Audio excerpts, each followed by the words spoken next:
And I believe we are going live. Yahoo! Hello, everyone, and thank you for joining us on OreAni. This is our, I don't know, 13th year, 15th year, 20 year. Oh my I don't know gosh, really? yeah, I don't know how long we've been doing this, but we've been doing our little anime talk for a long time, and I'm just so happy that we're still all together. Mhm. We we may have lost a few along the line, but I wish they're doing well and hope they come back someday. But with us today, we got Jessica as always. Hi, hi. We got the Dragon Warrior, Hello. and I believe Albert may be joining us here in a little bit, but he's always busy. But when he can join us, we're always so happy. So he'll probably join in later on if he has the time. Today we're going to start off with your horn's blocking the title, Dragon. But we got Black Torch. So this is the 2026 summer season, if I didn't say that. But our first title is Black Torch. Black Torch is your typical shonen action show, I would say. You know, like those other ones, the Black Clover and all those things where the main protagonist is pretty dunce but has amazing skills and is one of those that I gotta help everyone. And because it's my form of like justice or whatever I was taught. But as he was growing up, he was taught from his grandfather ninjutsu skills, you know, and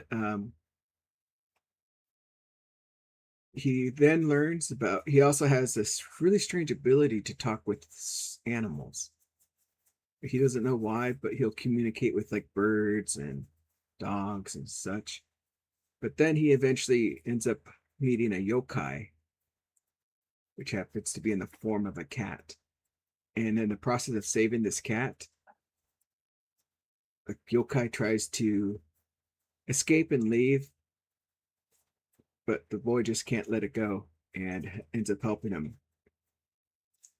And in turn, he gets pulled into this world of yokai and now has to live his life in this new situation. So I'll leave it at that for no spoilers, but at least no huge spoilers. But that's what the show is. It's very, I would say, it's a very clean animated show. So it has some budget behind it, but there is definitely quite a bit of pushing for the fan service. I saw in the newest episode, episode 3, with this female. Lots of the thigh squeezes with the leggings, and even when they have her change into her fighting outfit, it's very provocative and everything. So typical action anime things going on here. Any questions about it? No. Nope. Doesn't look like anyone else is watching it, but I think this is going to be a pretty popular title in the coming season for your typical action junkie. The next show we have. Give me a second. I want to open this because I want to read the English title. The Japanese is just so long. Okay, the English title is longer too. A vivid lady's guide to getting even. How I crushed my homeland with my mighty grimoires. So this is set in a fantasy world. Surprisingly, it's not an isekai, so it's got that going for it if you don't like the isekai genre. It's about this Elizabeth, who is engaged to the prince and is basically running the whole kingdom while the prince is very incompetent and just not doing what needs to be done, and is just he's just not around a lot of the time, and she's pulling her weight, doing everything she can to keep everyone happy, to keep the kingdom safe, to keep everything going, only to be brought up as your typical like those villainess shows where she gets called out and it's like, you've been bullying this girl I love, our marriage is annulled. So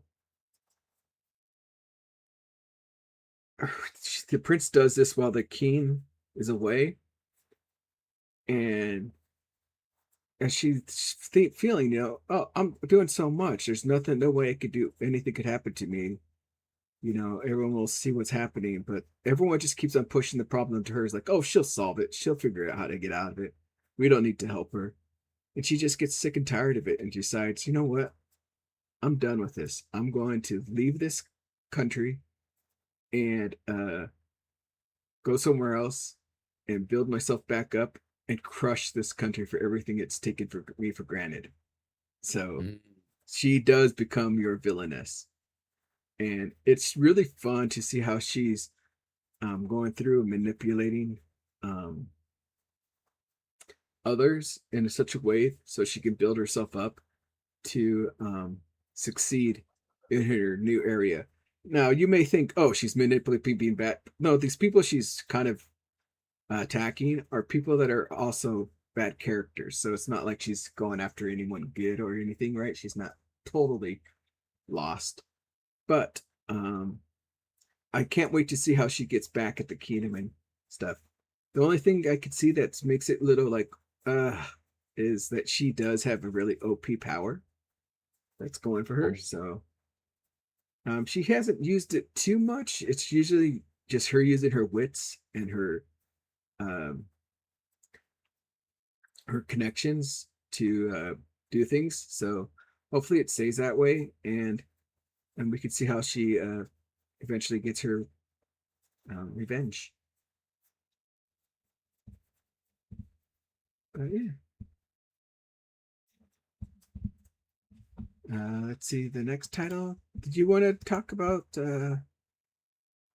Dragon? You're watching that too? I didn't get to watch Which one? Clavitas. I only Clavitas. watched the first episode, so I don't Me too. have much to say about it. I mean, it's one of those, like, this is the second season. So it's like, if you already watched the first season and you enjoyed it, then you're most likely watching this. I mean, I guess we can touch upon that it does continue off.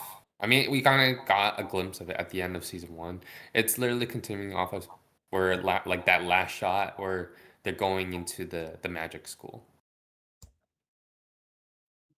I'm actually dropping it. I was really disappointed. One trope I really hate is where you have a small cast of characters among whom the narrative is focused on, and then for whatever reason it pivots to magic school and suddenly you have dozens of characters being thrown at you, and it bloats the narrative because it's really hard to give enough screen time to develop these numerous characters. And so the focus is a bit muddy, and I don't know. It got on my very last nerve, and so I ended up dropping it.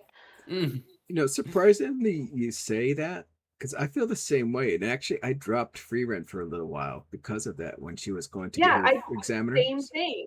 Same thing. And it's because they're just throwing all these characters at the wall and you don't know who any of them are, so you don't really care about them. And Ancient Magus Bride did the same thing, and it's just, you can't, it's okay to start your anime in a magic school because that'll give you time to focus on the appropriate characters and you can figure out which ones are centered around the narrative and whatnot. But to have a small cast and then suddenly bloat it to that extreme just bogs down the story too much, in my opinion anyway. I know a lot of people like Free Rent and stuff. So. The thing that makes it so weird about Clavitus is that I thought all of them were pretty well aged. except for the They baby. are, yeah, and So that's another bugaboo is that one of the reasons why I enjoyed the first season so much was that it followed adults with adult problems and it was bloody and gory and that's hard to find in a fantasy nowadays. And then you go to magic school where everybody's a teenager and Clavitus uses his magic to kind of make oh crap, the blonde knight lady, Alicia, to make her look like an appropriately aged student and what? whatnot. Yeah. And so Oh now my it's everything that I liked about the original season of Clavitus is gone. Okay, okay. I might have to go back and check it out myself, but probably near the mid-season to see if it's worth anything, because there's quite a bit going in this season that's pretty good. So Yeah, I'm usually pretty busy in the summertime, so anytime I can, I drop an anime for summer. It's brutal. I am brutal this season. all right. Anything? Oh no, Dragon, you already said your spiel, right? Yeah. All right. So hopefully, Clavitus, you fix your stuff. Yeah, let us know, Dragon, if it improves. I'll see. I'm in a new job and it's taking up so much of my time now. Mm. So I'm like barely like getting time to like really like watch anything. But I will try to continue and I'll let you guys know. I've been keeping up with other anime for the most part. All right. All right. The next title here is, it's all black, so it's hard to see for you people. Make it bigger. I'll say the English title here. Though I am inept villainess. Yes. Though I am inept villainess. That's really Woo! weird how you say that. I thought I was saying it wrong for a second. This is actually a show that I think aired really late, because some shows have 5 episodes, 4. This one's barely released the third one. I think today, right? Or was that you? I think it had to be today because I didn't see anything yesterday. I think. So tell us about the Dragon. Um. Oh, am I the only one that's watched most of it? Okay. So though I am inept villainous, it's a um anime that takes place in like kind of ancient China. So we have, you know, concubines, and I believe there are five like 5 family or 5 groups, 5 clans. And so each of them has a concubine that is, you know, trying to get the hand of the crown prince. Um, but this, we will mostly focus on 2 of the concubines. One of them is, I don't remember any of the names right now, but one of them kind of is this very like graceful and um, like the picture of like grace and like calm is this one concubine versus another one who is jealous because that graceful concubine has like the attention of the crown prince. And straight off from the bat, like they are there to celebrate this like one of a kind event of a meteor shower and comet like coming across together at the same time. And in this moment of event where they're all gathered together, the jealous one takes the chance to um, push off uh, the graceful concubine, but in doing so, she casts a spell so that they swap bodies. And so now we are going to be going into a journey, or like going through the journey of like their experiences in their swapped bodies, and it's just amazing. It is a such a funny show so far, and I've been enjoying it very much. I definitely recommend this. So they never state it's actually China, right? It's just like a fantasy setting of China, maybe. I don't know Or if they're doing the same thing as like Apothecary Diaries, where like it's heavily like ancient like China, like it has all the royal like culture. I don't know if they ever stated it, but it might be similar to how it is with like Apothecary Diaries, where it's like, oh well, we didn't state it's ancient China, but it takes a lot of influence from ancient China. Mhm. This actually sounds right up my alley. I saw villainous in the title and just assumed it was one of the Otome game anime. Oh, no, I no, didn't. it is not an ultimate game. It is purely just Fantasy. like like kind of fantasy. Yeah, it is purely just fantasy because of like it's not like a reincarnation or whatever, or like in isekai in that case of villainous. Like it's purely just in that universe. So Well, it I is, might have to add this to my list then. it is marked as a josei. So for Oh, people who don't know, josei is for young woman. They typically tend to be dramas, though. So it looks like it's gonna be a short season too, with only 11 episodes. But I believe it is based off of a manga, right? You said you've been reading the manga. It is, and so because it starts so late, there's only I think episode 3 literally just came out today. And because of that, I just started reading the manga because I got too impatient and I just wanted to know what was happening. Yeah. Yeah. You have anything to add, Albert? Or Yeah, I recommended this specifically to Jessica a while ago, the manga, when I read it. And I said the anime was coming out and it would definitely be up your alley. So yes, I would recommend it. The artwork, the end, it's actually really well done, and it is Doga Kobo, which is more known for certain subgenres. But they've been doing a pretty good job, at least for the first 2 episodes. Vibrant colors, a little too vibrant for my taste, because I was used to the manga cover panels, which is a little bit more pastelly. But but it's perfectly fine. It's good adaptation. Voice work is good. Animation is good. Yeah, and if you're really curious, you can read the manga, which is really well done and is still ongoing. And so I know about where this arc will end, this first season, but definitely worth checking out. it looks like it originally came from a light novel that's being translated by Seven Seas Entertainment as well. Yeah, the light novel, I can't remember how many volumes it has. I haven't read it. I've been reading the manga, so I don't know. manga. I don't know if this is translated, but it shows 12 on here.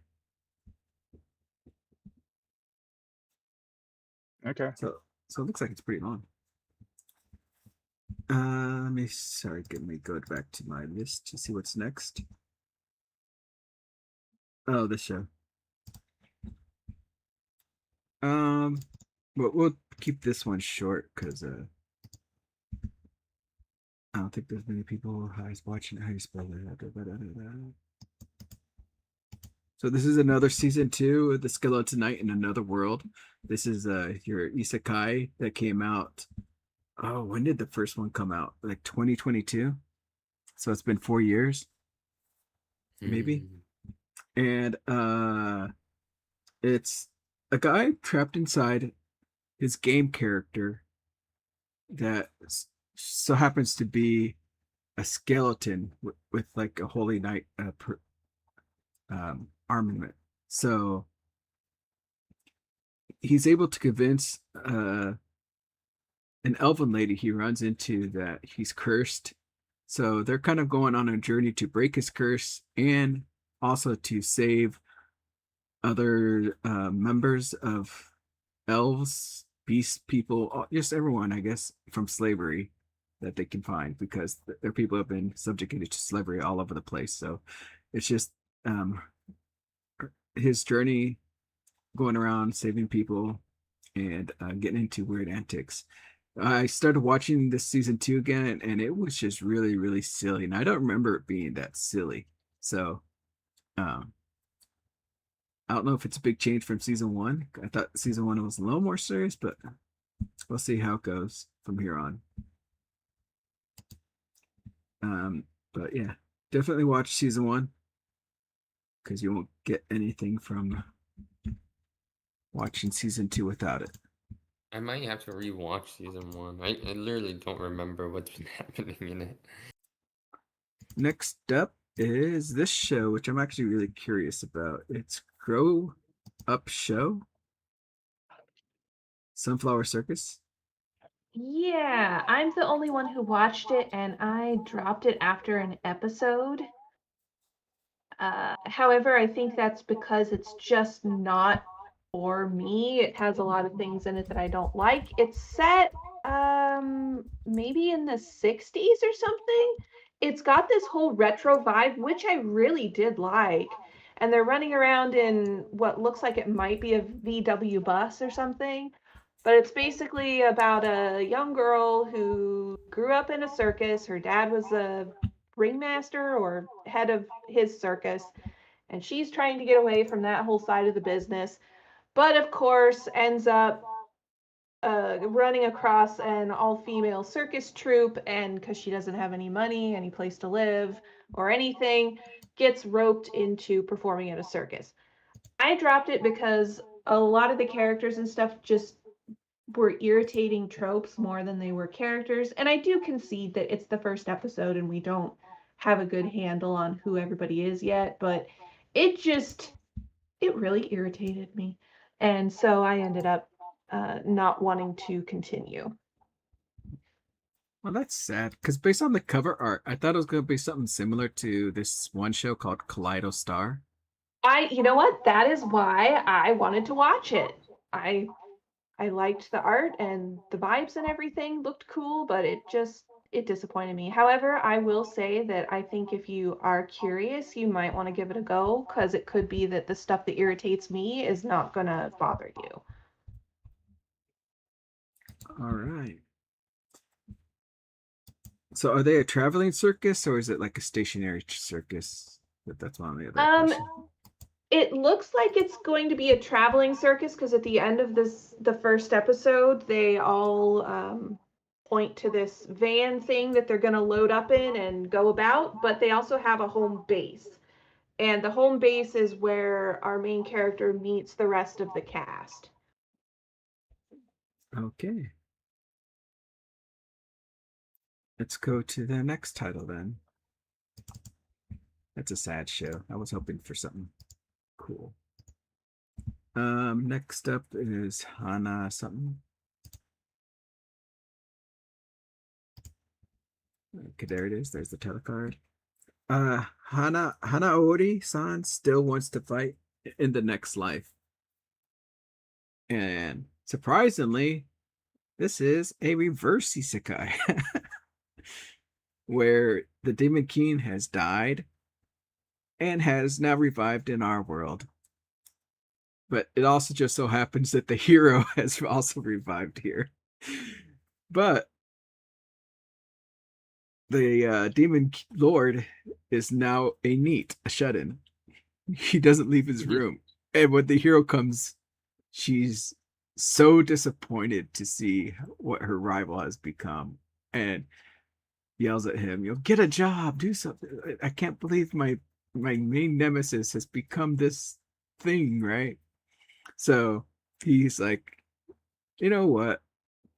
I'm going to prove to her that I'm not this evil, or I can't remember what his reasons were, but he decides to get a job and becomes a teacher, and it just so happens to be at an all-girls school where the hero is. So because of their conflict and their bickering, everyone at the school kind of thinks there's a thing going on between the two of them. So there's consistent things going on where they're trying to be like, we're not that way, we hate each other kind of thing. But the way everyone else sees it is just them being shy. So it's pretty funny. It doesn't seem like, I don't know if they have their powers in this world because it doesn't seem like they're using any magic or doing anything big. But there was a surprise in episode 3 where we meet some other people using some magic, and we have no idea what or who they are. So that has brought some more interest into it for me. So I'm like, oh, now I got to see who these people are and how they take the hero and the Demon Lord into account. So, but it is just a crazy comedy. Maybe I want. I almost want to say it seems like it's going to be a rom-com, but it's just silliness all over. So I think it's a pretty fun show.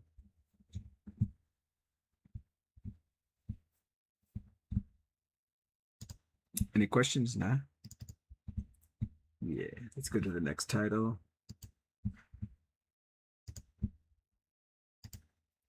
This one's The Heroine. Now this is your this is a heroine saint no man all works made, and I'm proud of it. This is a isekai, of course. But the lady that gets isekai has like idolized maids and loves maids, and it just so happened that her mother was a maid as well. So it starts off with her, I believe, around 15, 16. I can't remember. It's around that age where she's now a young adult going out into the world when her mother has perished. And she wants to live her dream of being what they called an all works maid. So I guess in the higher noble families, they have the head maid and they have a bunch of other maids that tend to certain tasks. She wants to go to still a noble, but not a high ranking noble that could afford all those maids, so she can do all the work herself because she just loves that so much. It turns out that her passion and everything that comes from all of this has also boiled over from her reincarnated memories. But as it shows her memories, the only thing that I kind of like, oh my God, is that she was a genius in her past life, right? She found no enjoyment in life because she was just so smart and could do everything. But for some reason she had it's all made and got fixated on that too. So that's what also she was on a plane trip to go to a school to learn about maids or something like that. I can't remember, but something happened to the plane. Now she's in this world. We have recently learned that there are other reincarnators in this world, and they actually know that this is based off of a game. But our main protagonist does not know that. So she's throwing things off for those others that know the storyline and how things are supposed to go, and it's screwing everything up. So it is a little fun to see how they're going to try to get the story on track while she's just doing everything she wants to have fun. But yeah, it's just, I guess I would say a fluff anime.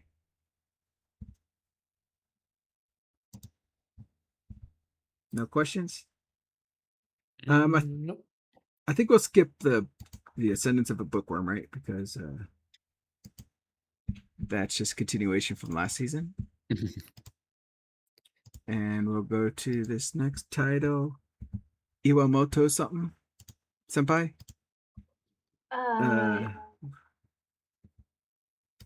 No, it's my stepsisters can't possibly be this wicked or something along those lines. I clicked on the wrong thing. My bad. I clicked on the one My below it. stepmother and stepsisters aren't wicked is the official English title. Okay, and I've only seen an episode of this, but I liked it. I thought it was cute. It's basically the Cinderella story set in probably Taisho era Japan, if I had to guess. Either that or late Meiji. And the whole crux is that her stepsisters and her stepmom are actually pretty cool. Since I've only seen the first episode, I'm not really sure what's gonna go on from there. because the joke is, probably a little well worn at this point. Because a lot of scenes are set up where, oh, this is where the bullying starts, or this is where I'm gonna have to clean my room, or I have I'm gonna be put in the cellar or something, and it turns out, no, actually, these people really want her to be a part of their family. So I'm gonna keep watching it, and I'll let you know if I end up finishing it or not. Oh, that's interesting. Yeah, just from the visuals, all of them have these menacing faces and looking at her while she's scared. So is this like an isekai or is it no? No, it's historical fiction. Oh, okay. Seemed like it would have been one of those isekai kind of titles. Hank, you know my thoughts on isekai. Would I really? Would I stoop so low? No. It's happened before. It's happened. It has. Where you think it's normal. After all, moment of weakness. No, some of those shows like are pretty normal throughout, and then at the very end, it's like isekai. Yeah. Next up is this title. I don't have a title card for it. Do I? No, I don't. What, the Magi Lumiere? Yeah, the Mangi Luminaire Magical Girls School Season 2. I remember you watched the first season on, what was it, Prime? Yeah. Right? Yeah, it's Prime. Ugh. I love it. I absolutely love it, and it is more of the same. So if you liked the first season, you will probably like this one too. I forget. This is the one where it's like these girls are able to become like magical girls, but they run it like a business, right? Yes, is there these creatures called Kai that show up and make a mess about the town, and so you can call a magical girl company, and they will exterminate the Kai for you. So it's all of them are working adults who are running around flying on broomsticks and stuff, trying to just earn a living while exterminating monsters. And I forgot, what was it that the main girl like was really good with the programming or the application, so that's why she ended up helping out or something. I can't remember. Yeah, something along those lines. Is she's very good at analyzing situations and figuring things out on the fly and implementing the quote unquote magic spells, which are more like a computer program than magic. I see. All right. Thank you. Next up, we got this title that's super small here. I can barely read it. But it's I Want to Love You Till Your Dying Day. I love that title. It's a great one. Oh, Dragon's not watching? Oh, Dragon, you're missing a beautiful show. This is, what is it? What'd you say, Jessica? This is your new Clavitas show? Yeah, I think so. Because it does have a bit of gore and stuff. My opinions on this are cautiously optimistic. I like the artwork, and the conceit of the show is pretty interesting. And I like that it's a little on the violent side. But it takes place in a magic world where there's a war going on. They haven't really talked about the particulars of said war. We don't know how long it's going on or not, but this school is a place for children who are orphaned by war or have no place to go to learn how to fight on the battlefield and be a soldier and, quote, serve their country. And the main character does not have a lot of magical power. So she's barely scooting by. And then she gets meet-cuted with this ultimate uber weapon of mass destruction named Mimi. And yeah, they're probably gonna fall in love and be a couple by the end of the show. But Mimi's weird in that she will come back from the battle drenched head to toe in the blood of her enemies, and yet is super cheerful and sweet and peppy which I don't know that I necessarily buy, but I will continue to watch and see if they develop her character further. Because she's also old too, right? Tank, she's been around for a couple generations of students. Who, Mimi? Yeah. I'm not too sure because it seems like, depending on the rumors, right? She's like, it's a title given to different people. So maybe like Mm. as one goes on, the next Mimi comes and Oh, so okay. forth. Okay. That's what I heard, or that's what I thought as I was hearing some of the stuff. But Yeah, I I, wasn't too sure because they talked about, I think one of the teachers said, well, back in my day, Mimi was this, that, and the other. And I'm thinking, wait, is this girl actually in her 40s? What's the deal with that? So, see, I heard some of that too. But then also, it's like, why would no one know what she looks like and stuff yeah, if she's? So I'm thinking it's like a generational thing, but we'll have to that watch. would make a lot more sense. Yeah. But it is a beautiful, beautiful show. And Mhm. the thing that I love about it is uh, the main character, um, Sheena. I love when we get into her mind because all the dread, all the Mhm. her thoughts on everything that's going on, and also how she's trying to process Mimi. Right. There's actual gravitas to the situation that they're in. Mhm. But one of the big things, I don't know if this will be a deal breaker for a lot of people, it is a very heavily Yuri influence. So,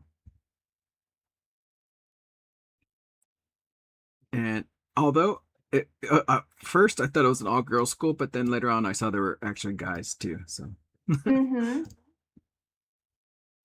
but yeah, magic, fighting, everything, really fun. Anyone else have anything to add to it? Mm-mm.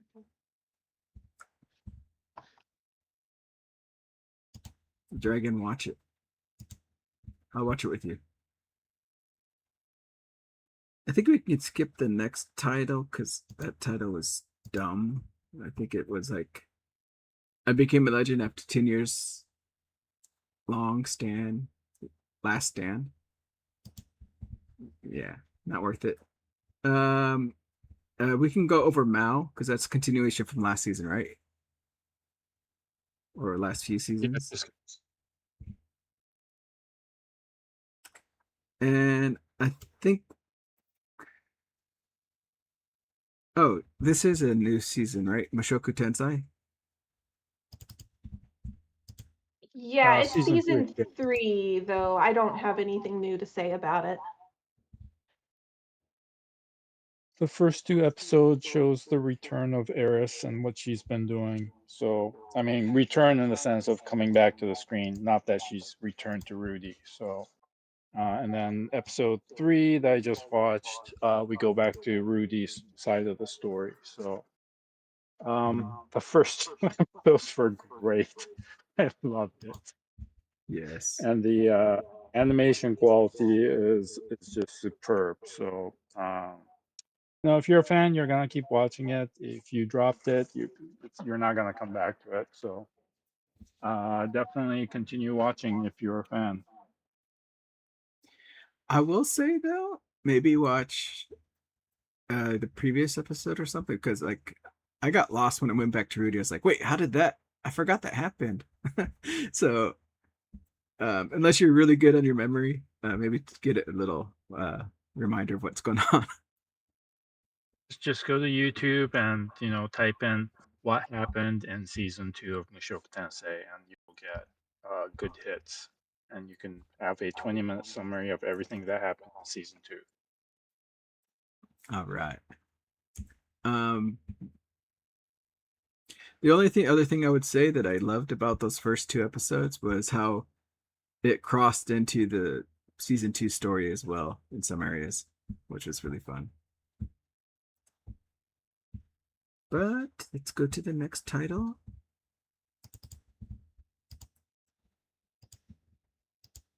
What's this one called? Neko? You, no one's watching this except for me.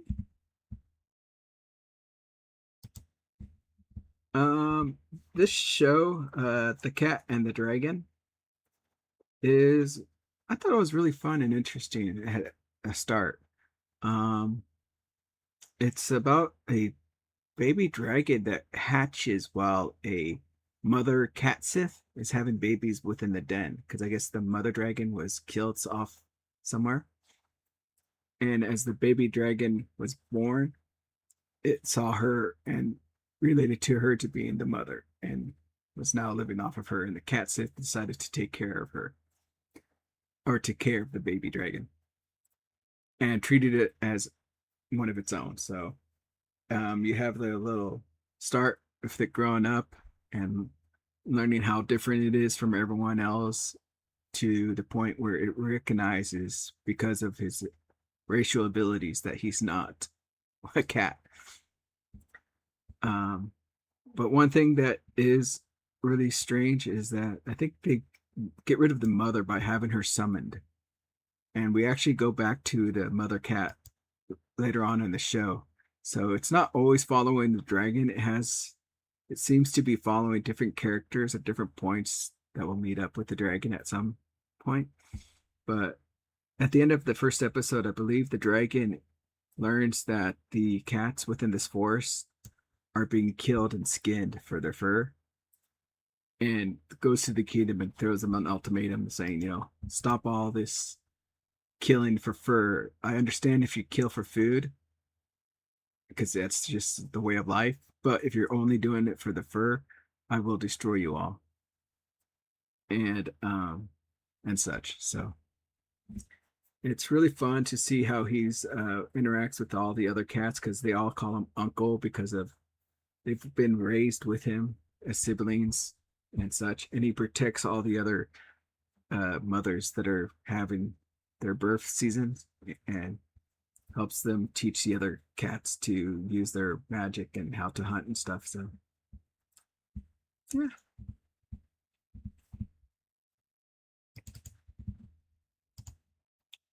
I really enjoy it.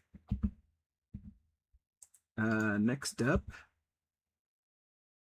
is, what is this? Sparks of Tomorrow.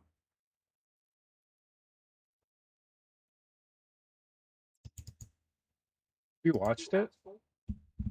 No, I saw you have a number there, so. Yeah, so this is a show currently airing on Netflix, and it is from Kyoto Animation. So if you're an animation fan, you should at least check out the first one or two episodes, because it is gorgeously animated. There are some pretty goofy moments, but I think that's part of anime. So this is set in the I guess early 20th century in Japan. It's an alternate history version. So the people that made electricity, the power source of the world, don't exist. So everything is still steam based. So it's a steampunk world, and the main character is kind of a very timid inventor, I guess. He had a promise with his older brother, who wanted to bring about the age of electricity, but was sent off to war and did not return. And so the younger brother, the main character, is just getting by and trying to uh, earn enough or have some sort of breakthrough to make um, kind of the promise of the age of electricity come true. Um, but yeah, so he's living in not very great conditions. He's just doing menial repair work, and therein comes into contact with this one girl from a merchant family, and it turns out that the merchant family, at least the older sister and her fiance, have some sort of connection to the young boy's older brother. Uh, I think they were war buddies, but I'm not 100% sure yet. As of episode 2, there's a villainous sort of guy who is interested in the inventions or the ideas that were recorded in this one book that the young boy uh, wrote down a bunch of ideas, and his brother took it with him to work on it. And so it's technically his, but the villainous guy is trying to acquire it through marriage to the young girl. So it's a little bit of a convoluted, what's going on behind the scenes, what is in the notebook, and you quickly find out the notebook is only part of the notebook. So the first 2 episodes are shenanigans of various sorts, as all the main characters are converging on trying to recover the book from each other, and then it kind of ends with, where's the rest of the book? So I'm very curious. I'm very intrigued. It is original work. It's Kyoto Animation. It's absolutely gorgeous. I think it's pretty highly rated currently on Mal. High sevens, I think. So, yeah, you should definitely check it out. And it's obviously on Netflix, so it's available everywhere. Hmm.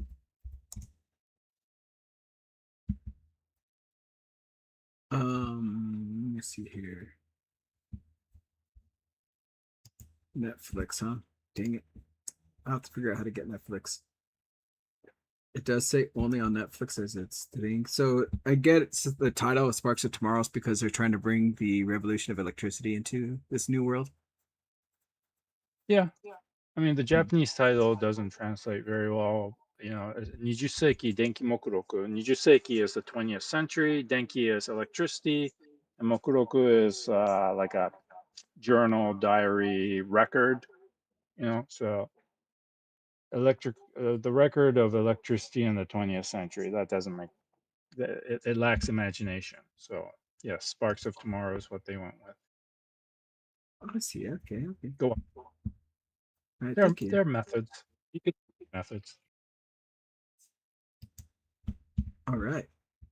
Let's see here. Next up, I'm going to skip the Otome one. Would you agree with that? Or did you have something to say about the Otome game? Who, me? Yeah, trapped in a dating sim. I think you had a mark on there. Oh, yeah. So this is season 2, right? And Yeah. for some reason, the character designer made some changes between season 1 and season 2. I don't really like the changes, but I also understand why. The season 1, everyone had these super sparkly gem-like eyes, which are a little bit freaky at times. And season 2, that's way toned down. They look much more normal and kind of drab, and unfortunately also cheap in some ways. So and the first season was kind of a fun romp, as the main character Leon is trapped in an Otome game. Well, actually, he reincarnates into the Otome game as like a side character, right? A mob, and he has to and navigate the world, which is just a really, really poorly made Otome game that he had to play under threat from his younger sister. So things wrap up in the first season, and then the second season starts off with more shenanigans. So I watched the first episode. I don't like the character design changes that much, and I read the manga, so I know where the story is going. I mean, it's okay. If you like the first season, check out the second season because it's kind of a continuation. But know that the character models have changed, and I'm not sure if the quality is going to be there for the entire season. That's it. All right. Yeah. I didn't have much to say about this show either. I think, caught up on what it was released. I really just loved that the main guy. What was his name? Leon. and how he acted a lot of the time. So I thought it was pretty funny. But we'll see. There's a lot of stuff going on that I may drop this to pick up something else. But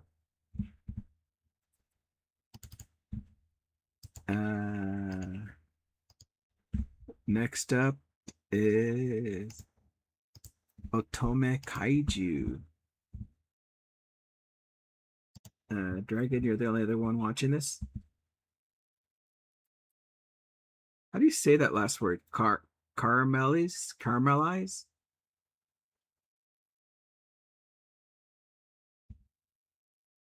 I don't know, actually. Yeah, I don't know how you would pronounce it. Caramelizer? Maybe? This is a rom-com with a slight twist. What's that twist, Dragon? The slight twist is by the name Kaiju. The main female lead is a kaiju.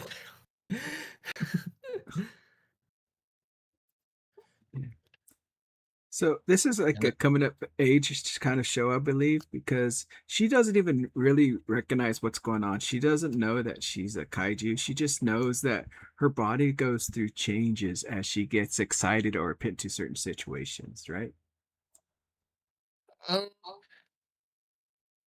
don't know. I mean, she already kind of figured that she was a kaiju already, no? I don't know. In my opinion, I don't believe she did. I mean, she knew things happened, and I think her mother kind of convinced her to pass it off. Oh, this is something that happens to all teens. But as we go through the show, she recognizes that it's not the case. Yeah. As she's confronted with this boy that, is the sweetheart of the school, he kind of connects to Kuroe because of how he used to be. He used to be an outcast, and he now has his new high school debut and is seen as the ikemen of the school now, the top brass.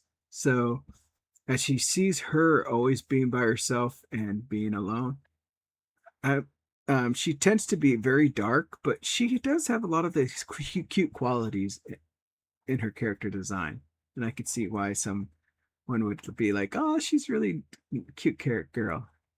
So he kind of has some interest in her, and because of this and how she's isolated herself, she finds this attention very unnerving and very she doesn't know how to explain it, or pit it. Um, but because of the feeling she gets and her excitement, she ends up becoming a full-blown giant kaiju.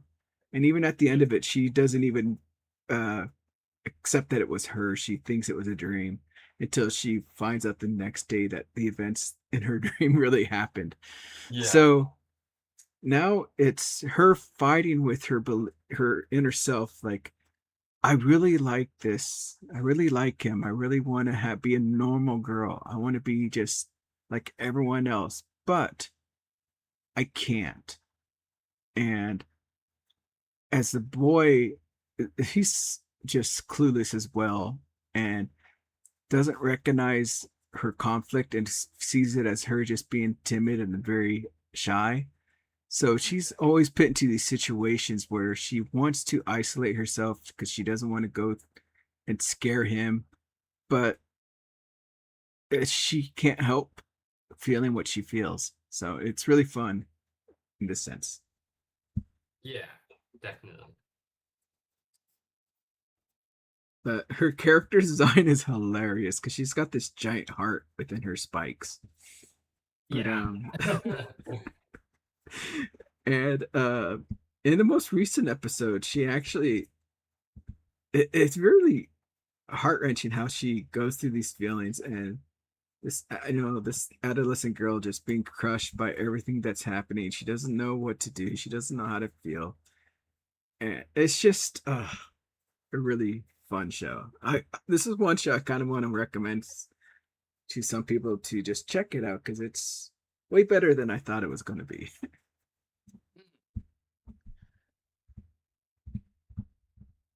I agree. It's super like I mean there you get that like slight like tragedy here and there, and then but it's like overall like super cute and like funny. Like it's just super like wholesome.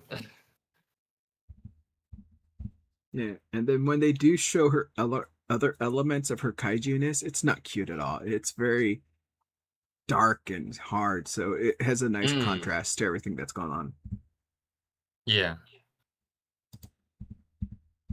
But yeah, I would say check it out. At least one episode.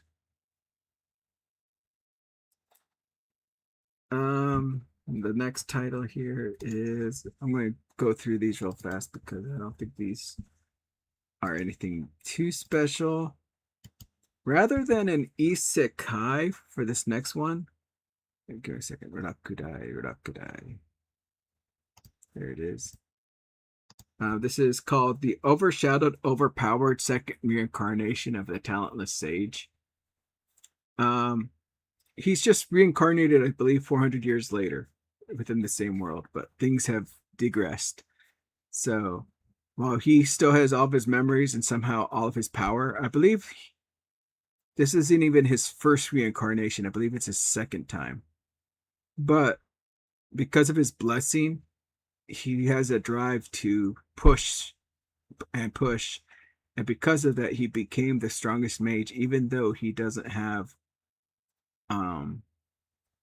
the skills or the talent that others are born with.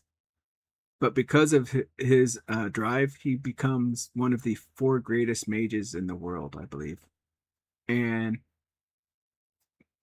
now that he's reincarnated, he wants to pick up from that and just keep on pushing himself to become even stronger. But because of his reincarnation, he's reincarnated into his future family tree, I guess, because like I guess these are his descendants, and he is seen as worthless because he doesn't have these, the talent and magical qualities that they believe that he should have. So he's been thrown into the countryside and outcasted. But because of his memories coming to him, now he could use all of his skills, but he still kind of keeps it low key because he realizes that not everyone is this way. And this is kind of what I hate about the show, is that it's one of those shows where he's definitely overpowered. He's definitely like, he should be smart, but he makes all these really stupid decisions. I mean, you've had 2 full lives and you're still doing like these novice things. Oh, I don't want to stand out. Oops, I did something. Oh no, what am I acting?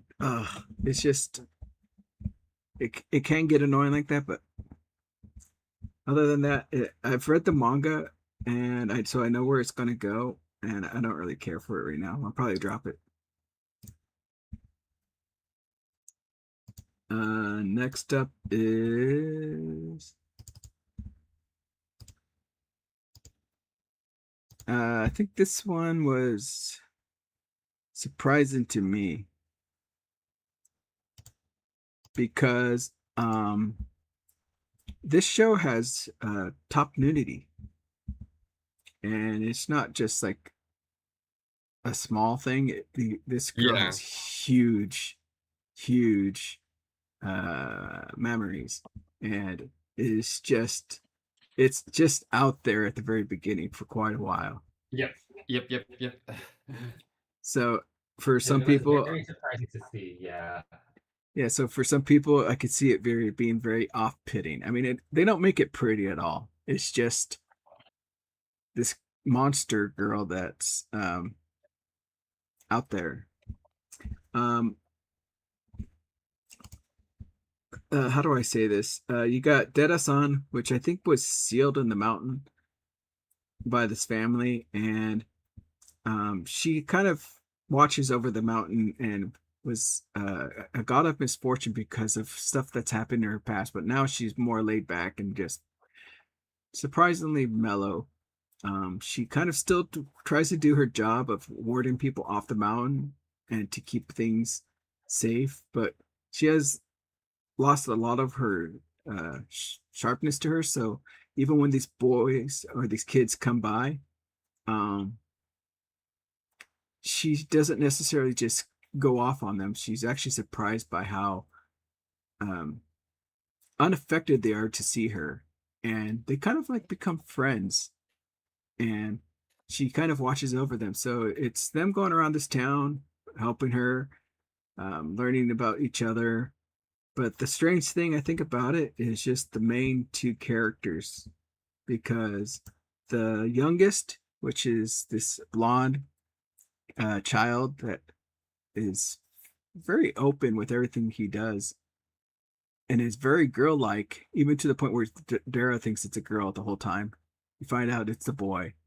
And then the older child is the guy, girl, but he's very tomboy, dresses always in jeans and everything. So she gets confused every once in a while and does stuff where she'll be like undressing. She's like, "Oh crap! I just undressed in front of a guy.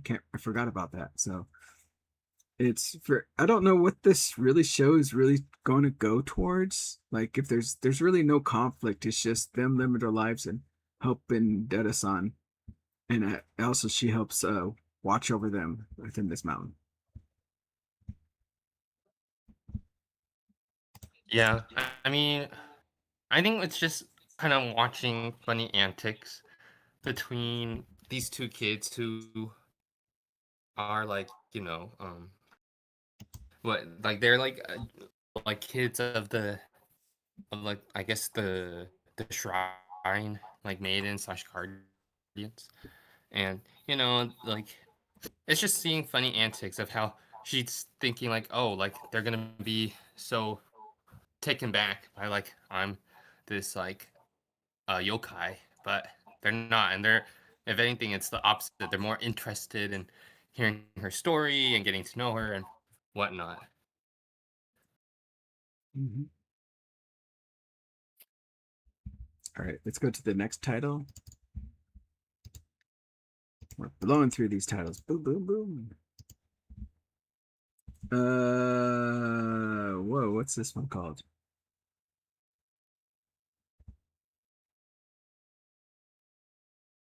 I think that's this one.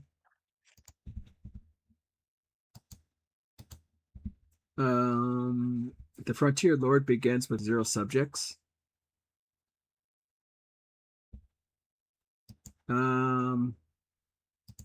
The show is I've only seen the manga. I know there's a light novel.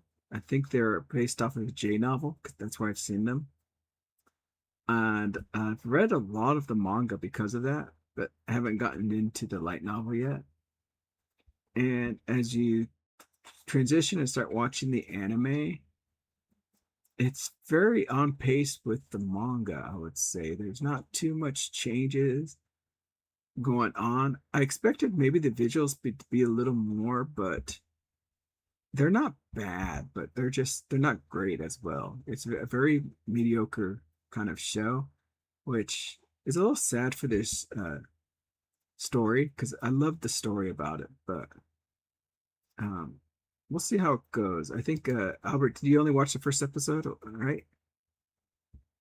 Yeah, I just watched the first episode. I've been reading the manga. Yeah, kind of the same, you know, didn't bring anything new. It's just perfectly fine, but not great. At least they don't use any still images in the first episode. So, and then the studio is, I think, someone's who's very new. So I'm not sure, if it's a spin-off or from a different company or what they are. But I don't, I don't know if I trust them because they don't really have a good, they don't have a track record. So, I might check out a later episode, but once the twins show up, they're cute as a button. But we'll we'll see. So if you're interested in kind of a fantasy with non-isekai, um, it is about this guy that is a war hero, but for some reason he's sent to the frontier lands where he's told that he's the new lord, and there's nothing there. And then he meets the indigenous tribe, specifically a girl who is very hostile to him, but apparently can tell the truth through her horn. So there are horned people, and she has the ability to tell if someone is lying, and he apparently is so straightforward and truthful that she's never seen someone so truthful as him. So, that's how it starts, and as you can expect, he wins their trust and continues to, be their lord, and more people come to him because of his record and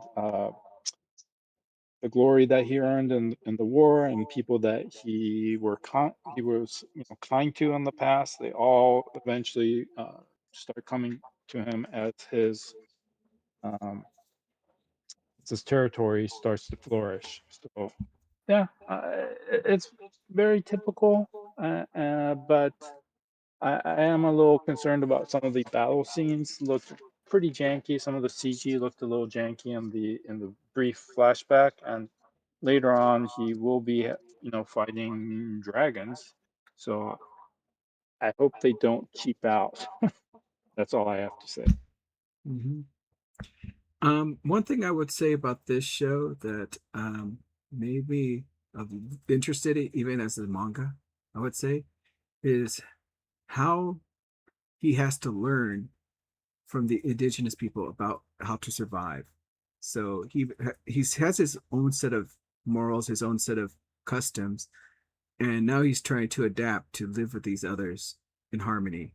And he finds a lot of these things just very strange from how he has lived his life, especially the introduction of manliness being this big thing within their tribe. So the other thing I would say that this show has going for it that others that tend to do the same format of being sent out to nowhere to build stuff is that it's not a harem.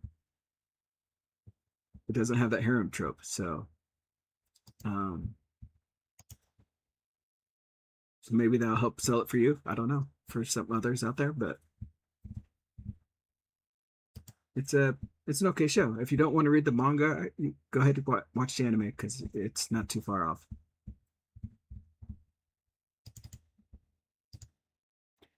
The next title is give me a second. Rich girl caretaker. Secretly the caregiver of the most popular girl in this rich kid school. That's another long title. The Japanese is twice as long, it looks like.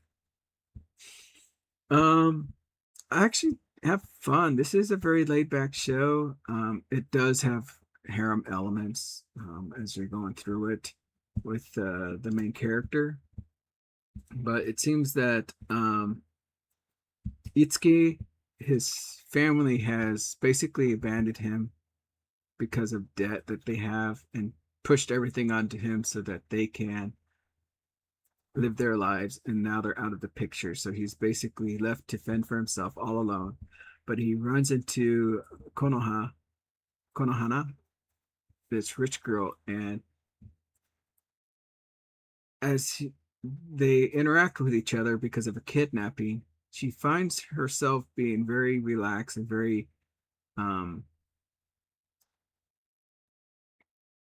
finds herself being able to be open with him, and decides at the end of the conflict to hire him and take him as his caregiver, because he finds out that although around him she's this very like lazy, very laid back girl, in her normal life she's very prim and proper, the perfect being out there, the smartest, always getting perfect grades, and everyone looks up to her.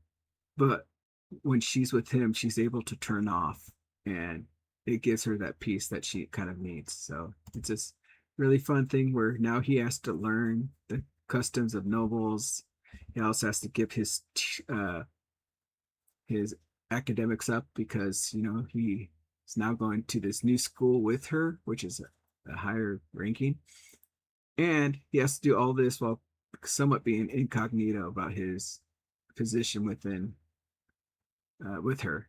So we'll see how things go. We have been introduced to a second girl, well, we'll see if others appear for this guy. But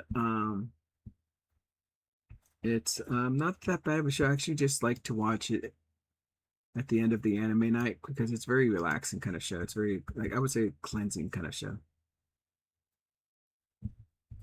Or what do you call this? Healing, but not necessarily healing. But to me, it's healing.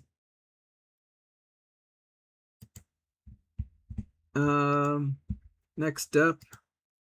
Oh, I really wanted to learn about this. Sayonara Lara. Oh, that's my cue. All right. This is, it's called an original anime, but there's an asterisk there because while it isn't based on a manga, light novel, or video game, it's based partially on Hans Christian Andersen's famous fairy tale of The Little Mermaid, as well as taking a few elements from the 1989 Disney film A Little Mermaid. And it is really, really good.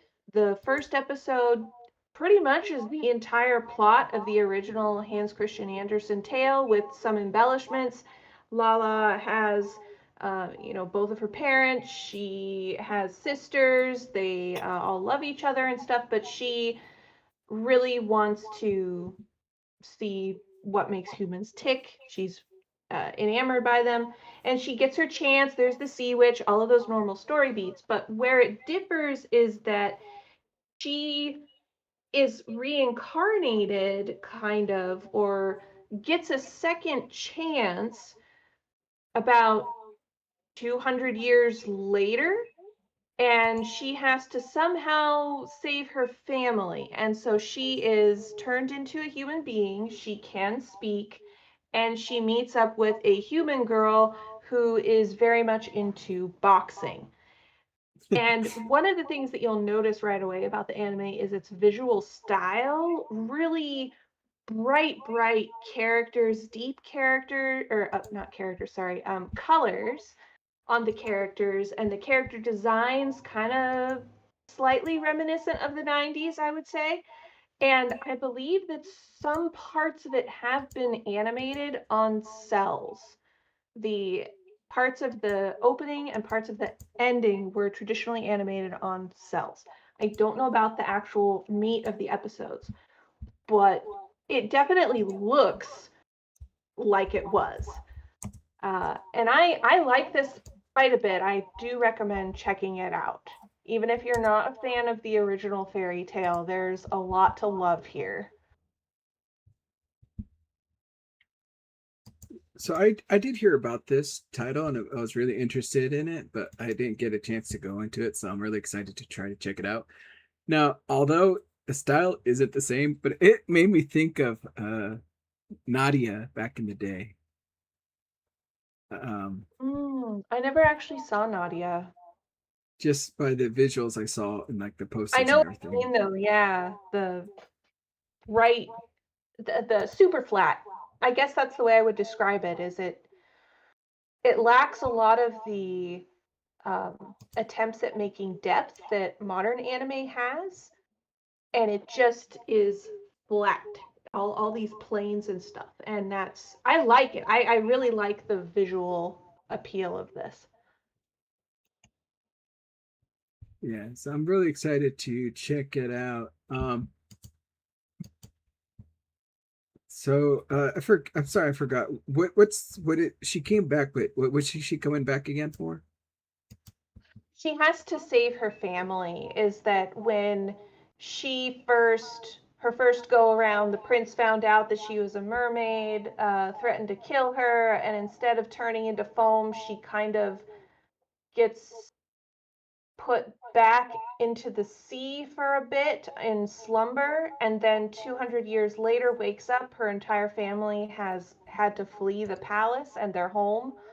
And for some reason, according to the sea witch, who is now in a high school girl's bedroom as a little pet fish, it's pretty funny actually, has told her that, well, you have to find love in order to bring your family back, whatever that means. So now, based off the visual, is this in a school setting? Is it in a school setting? It might be. So far we've only seen the human girl's extracurricular activities, which is boxing. She's really into boxing, but we haven't gone to school proper yet. Okay. But the characters are definitely high school aged. Yeah, I'll have to check it out then. Yeah, Thank please you. do. I think you will like it. Does it have like the classical '90s kind of anime opening? I hope. A little bit. It again, because it was animated on cells, it definitely nails that look of the cell. You can tell on the close up of her face, Lala's face, and her eyes, is that the little highlights in her eyes remind me a lot of the highlights in Sailor Moon's eyes. Oh, what was that? Like big and takes up 60% of the eye. Yeah. All right. Okay, thank you. Let's go to the next title.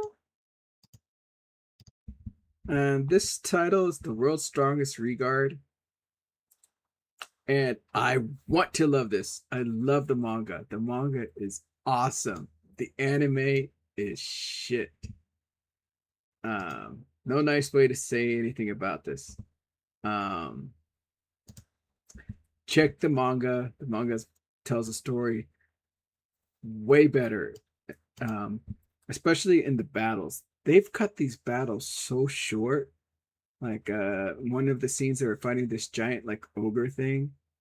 And in the manga, there's a lot of dialogue going back and forth, a lot of switching and having others help within the battle. But in this, they just cut all that out and just went to like, oh no, I'm not doing good. I'll power you up. No, you defeated it. Yay! So they're cutting a lot of things, and it seems that they're rushing this really good story that I like in the manga.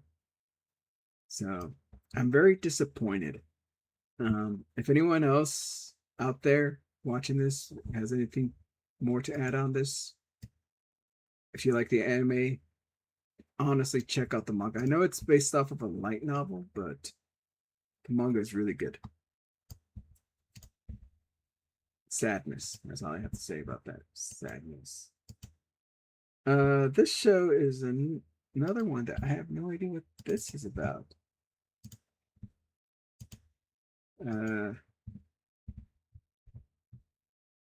Red River. Yeah. The Japanese is super long, but the English is just Red River. Yeah, I think the Japanese is something like the sky over the Red River, or to the sky over the Red River, or something like that. All right. Albert, do you want to start, or do you want me to start? Boy. Okay, so Yeah. I guess I can start, but it's the conclusion is it's not that good. So and this is like MC. It starts off like a typical shoujo romance, right? The the main girl, what's her name even? I can't even remember. Yuri. Oh, Yuri. Yeah. Yeah. So Yuri, has it starts off with a moment with her, I guess, childhood friend who has now become her boyfriend. So she's all giddy and all that, but she keeps having this thing where she thinks, or we see it, that someone is trying to abduct her through the water. Like the water is magical. This is set in modern Japan, and all of a sudden the water, she hears this voice while she's taking a bath, and hands come up to grab her, right? And she fights it off, but she doesn't know exactly what happened. She thinks she might have fallen asleep or something, and almost drowned. She goes on a date with her boyfriend, and at a fountain, she hears the voice again, and hands grab her through a puddle that she stepped on, and she is transported to another world. And she is dressed completely different, appears out of the fountain, of all these people who do not look like her, and it does not look like her city. She's running around. The soldiers are trying to grab her, and even at this stage, there are still images thrown in. So I'm like, this is not a good Mhm. time.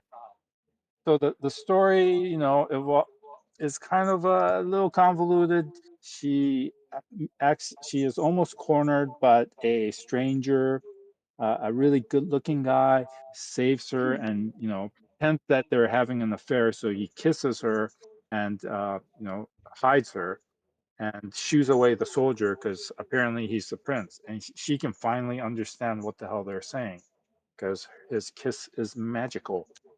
But later on, she's still grabbed by the soldiers and dragged before the queen. And the queen says, "Oh, I brought you here to be a sacrifice so that my curse will work on all the other princes," because she wants her son, who is the youngest prince of five, to inherit the throne. But she needs to do this in secret. So she's going to sacrifice this poor Yuri, who came from another time, another place, uh, to trigger this curse. So, I mean, that's kind of the story that kicks off. But then you eventually learn that this is not a isekai; it's a time travel story because it is the Bronze Age, and this is the Hittite Empire. I want to say, but I Mhm. can't remember. Yeah, it's the Hittites. Yeah, so I'm not completely sure if that's correct timeline wise because I thought they came in later. But anyway, um, it's it's just not that good because the story feels dated. The visuals tell you that well, the ending, which is actually the opening song, right? Eventually, you see that she's like dressed in like a warrior's uniform and is riding a horse, which they don't do back then, and is wielding a sword. So apparently she stays in the era and becomes someone. But everything about the adaptation seems clunky to me. I mean, what was your what did you think, Jessica, when you first saw it? I'm sure you were probably excited because it's back to, main girl becoming the protagonist of a isekai-ish story. And then I watched them like, it's not what I wanted. So tell me Yeah. about your disappointments. Okay, buckle up, friendos. Class is in session. This anime is based on the manga by the same name. It was written in the early 90s, I want to say 91 or 92, and it was serialized in Shoujo Comic. And what that basically means is that Shoujo Comic skews older, so older teen girls is kind of their demographic, and they have a lot of, shall we say, bodice ripper stuff in there. I don't know if it's still like that or not, but at the time that was very much the case. And Red River is considered a classic of shoujo manga. I don't think it was the first isekai-ish shoujo manga, but it definitely started a trend. We had Fushigi Yugi and Inuyasha, Escaflowne, all of those coming after this one. And I've read 20 volumes of the manga. There are a total of 28. And the story is just okay. I appreciate it for what it was trying to do. The artist is really, very talented drawer and actually went to the Middle East and toured the sites so that she could get period accurate buildings and whatnot. She's done a lot of research. She's totally obsessed with the Hittites. The manga even has cuneiform in it. I don't know how accurate it is in there or not, but it's featured there, and she has done her homework as near as I can tell. This anime I was looking forward to because I thought it could take a classic that's never really had a chance at a wider audience to shine, maybe put a little bit of polish on there, but the character designs are so bland. It's like they wanted to update them to look more modern, because the manga definitely has that retro feel to it for sure that might put some people off. But they were also too scared of fully committing to it, and so they kind of just drew them halfway in between. And as a result, it just does not look interesting at all. They didn't really do anything in terms of the culture of the time. When she lands in there, they, I shit you not, have a guy speaking Japanese, but they just reversed it. Um, they did not even bother with a conlang or trying to get some other language in there. It just everything about this is shoestring budget, low priority, and it's really a shame because this could have been good. I don't think it could have ever been amazing, but it deserves better than this. Um, I just I dropped it after an episode. I was so disgusted with how they handled this thing. And I'm pretty much in agreement with everything you said, Albert. It's mid at best, and that's me being generous. All Yeah, right. same. I just thought they could, update it, right? Because Yes. it's classic, so put a modern interpretation on it, and yet it looks like that, which is Yeah. unfortunate. Yeah. And my whole thing was, okay, so this is from the 90s. Why don't you own that? And you know how in a lot of the older anime, to cut costs, they would have a still scene that was usually a detailed sketch that they'd sort of tack on there. Why I would have even accepted that. Make it look and feel like it came from the 90s if you're not going to go all the way and you can't have amazing fight scenes or anything. But this just the music isn't good. Oh gosh. Yeah, I should stop now or else I'm gonna rant for another 10 minutes. Ah, sadness. It looked really cool. I did look it up. It seems like the anime came out in 1995, or the manga, sorry. Oh, 95? Okay. Yeah. I thought it was a little earlier. Thank you though. Yeah, because I was wondering, like, with the style and everything, I wonder when it came out, and I looked it up. So, Her art um, style looks even older than that, which is really interesting. If I had to guess, I would say it looks like it was drawn in the 80s or even 70s. It's got that glass mask kind of feel to it a little bit. hmm, okay. Sadness. Let's go to the next title, unless we upset Jessica anymore. What, you don't want me to become an unskippable cutscene? Smoking Behind the Supermarket with You is our next title. Let's see here. Only Dragon and I are watching this, it looks like. Only Vinny was here. Vinny would have so much to talk about this anime Good or bad? because he's read the manga. Like good, I think. I would assume good because but I don't know. His take might be different because he has been reading the anime. So I don't know if he's gonna be like, oh yeah, like this has been like a really good adaptation or whatnot. Okay. Well, the weird thing about this show is that last season, shorts came out for this. There's a lot of shorts on Crunchyroll. Yes, I heard about that. I didn't watch them, but I honestly thought the show came out last season because of that. And then when I heard it was coming out this season, I'm like, wait, what? And then I looked and I saw that those were shorts. So I might go back and check episode 1 to see how or what it is, if it has anything to do with the story, or are they just promotional things to be like, oh, look what's coming up soon.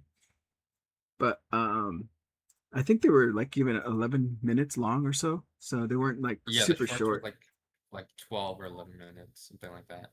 Yeah. So I might have to check it out and see what that was all about. But the show does have like a very classic design to it. I almost want to say there's this one with this old guy that runs a cafe that this teen girl falls in love with. I think it's called After the Rain. Kind of has that kind of same similar art vibe going to it. But here you have this older gentleman, I believe he's in his 40s, that is stuck in his, do they call it the black company, right? Where he's just overworked, put under a lot of stress. And to kind of relieve that stress, he is a heavy smoker. And because of his smoking, though, in this new time, this new age where smoking is not seen as something great, he runs into quite a bit of conflict because of it. But at the end of the day, when everything is when it's time to go home, he likes to visit a supermarket to see this cashier called Yamada, which is just so healing to him.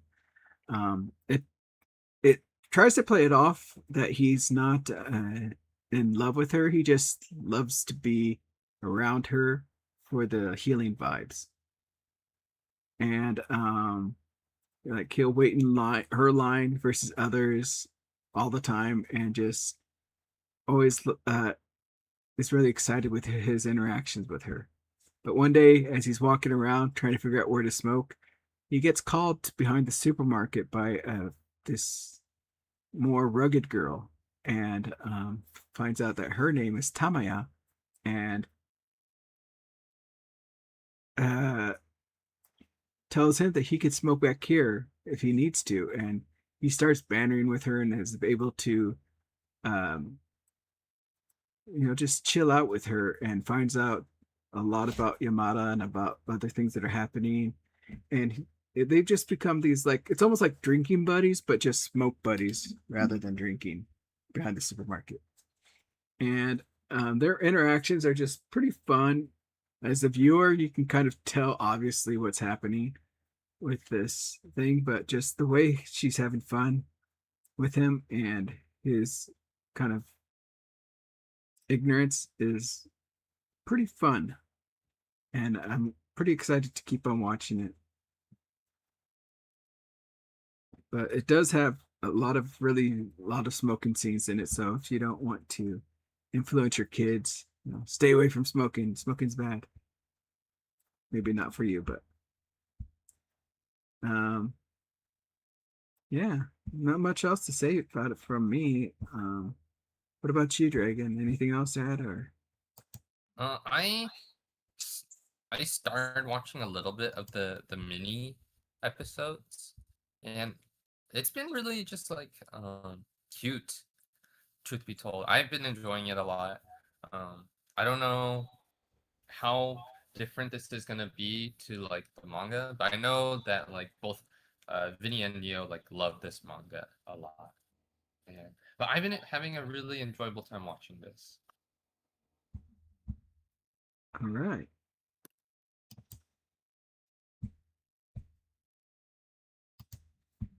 And I would say this show does have a somewhat of a classic feel to it, but not 100% there. Let's see here. The next title, I'll kind of go through this one.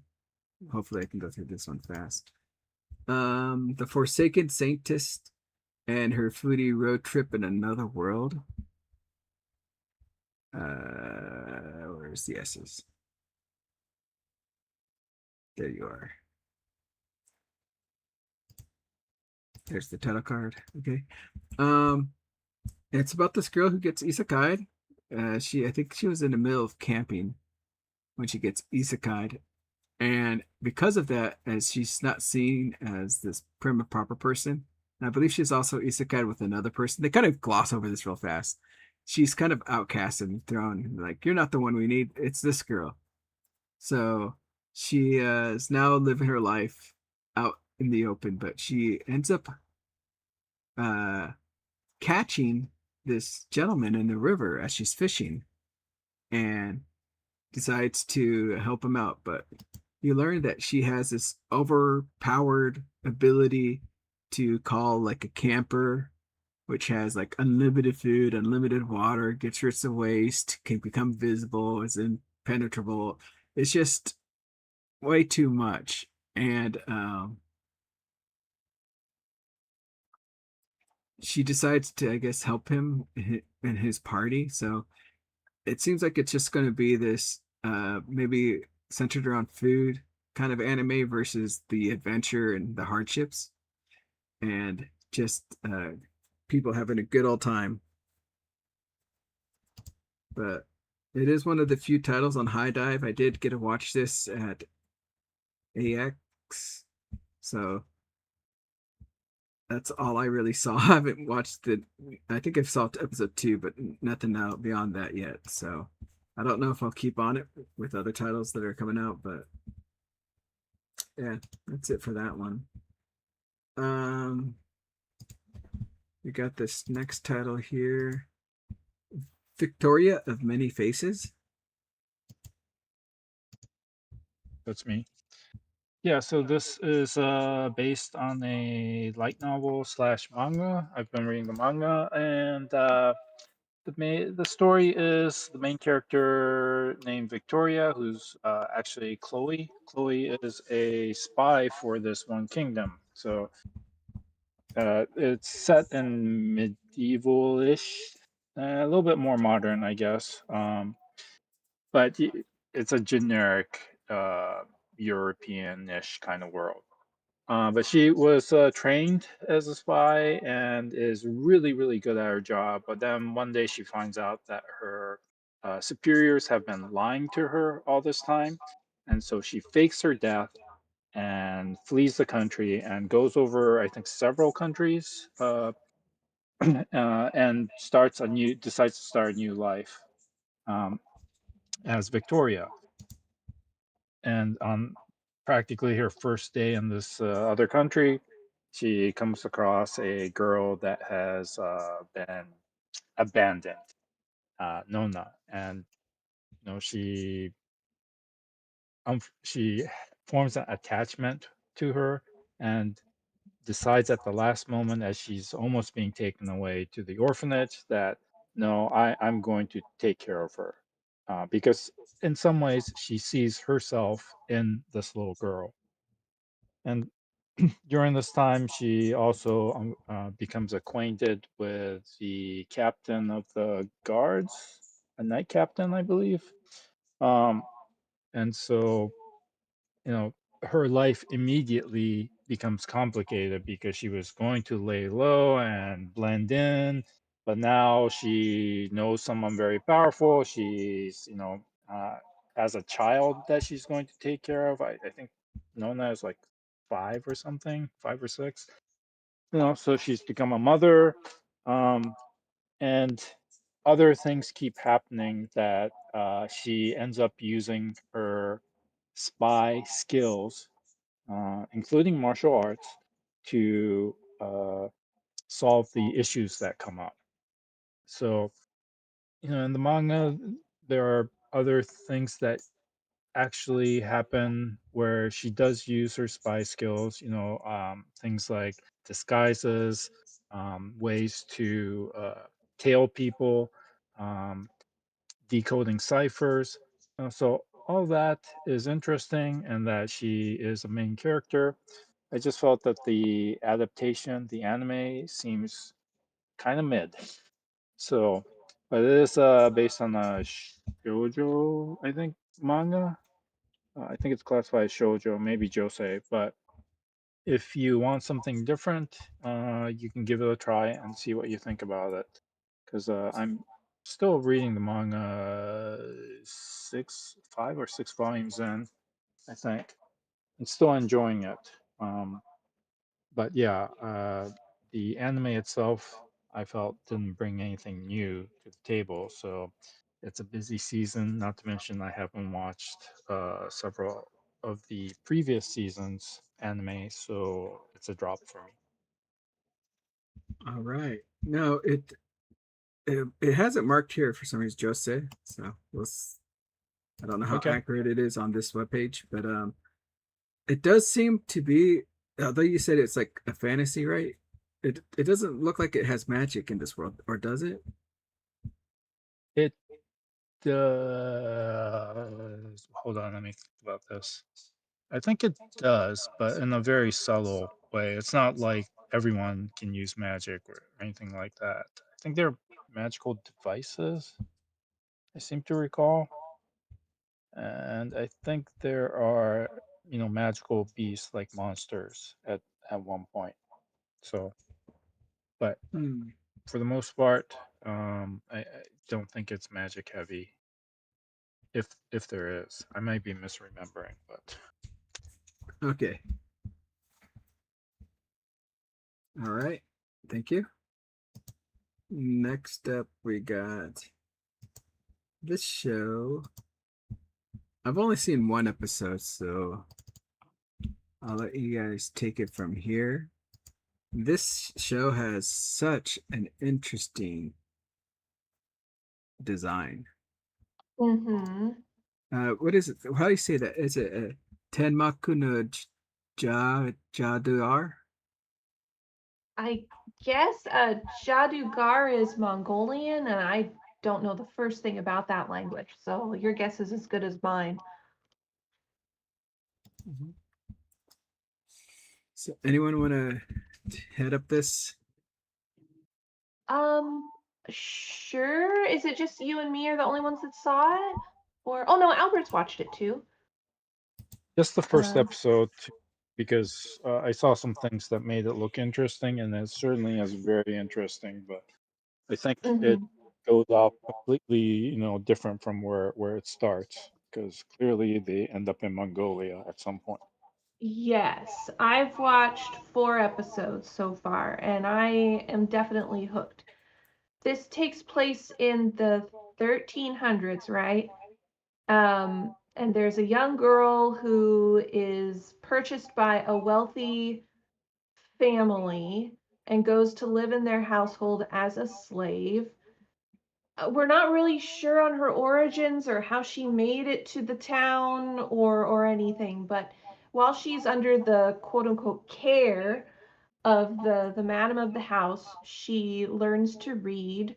Her mother, or not mother, her the woman there is a Muslim and is very much a scholarly type person. Her husband teaches at a university or some institution of learning, and their son is very educated as well. And so she gets an education, learns how to read, and a few years pass, and there is news of the horse lords coming into town soon.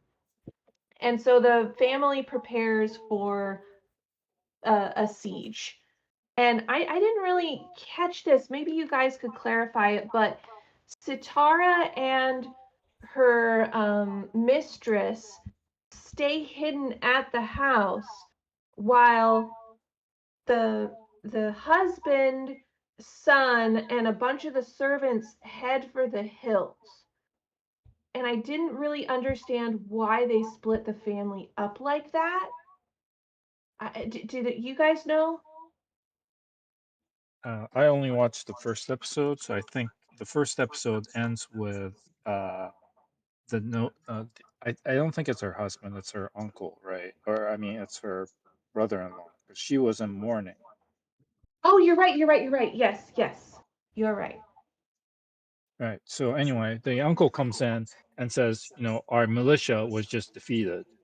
So that's how episode one ends. So Mm-hmm. I don't know what happened in the later episodes, and clearly they are, at the very end you see the I presume it's Genghis Khan, who is saying, where are the scholars of this city that they're in?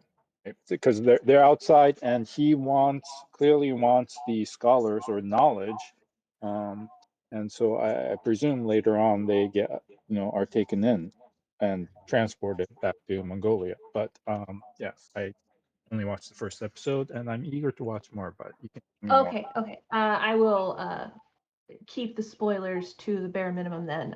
The guy out in the front there is Genghis Khan's youngest son, because at this point in time, I think he's pretty old, but I could be wrong about that.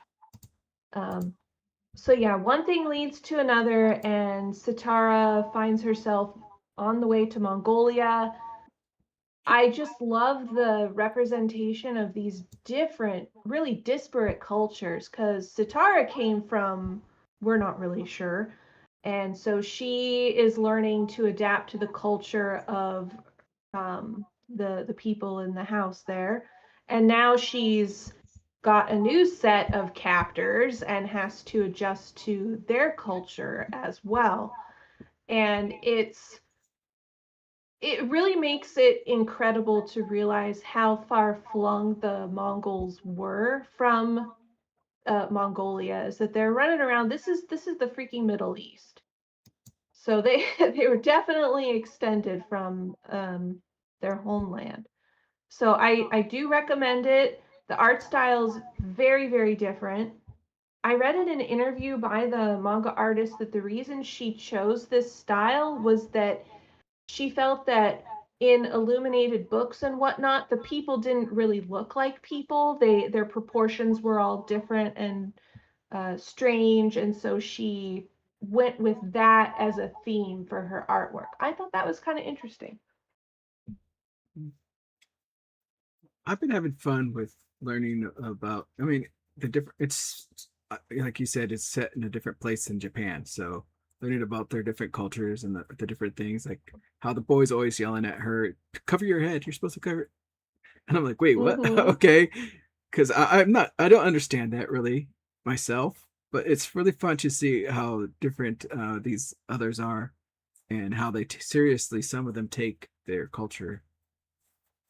Mm-hmm.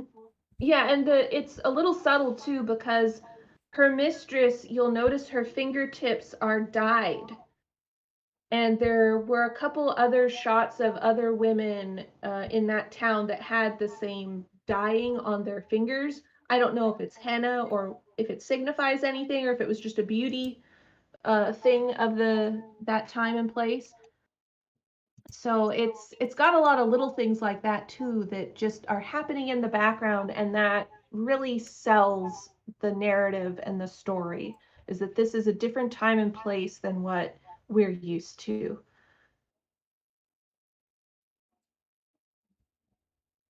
Yeah. All right. Definitely going to try to watch more of this. I think it's a Crunchyroll, right? What? Yes, and it got me in the feels several times too, so just be aware.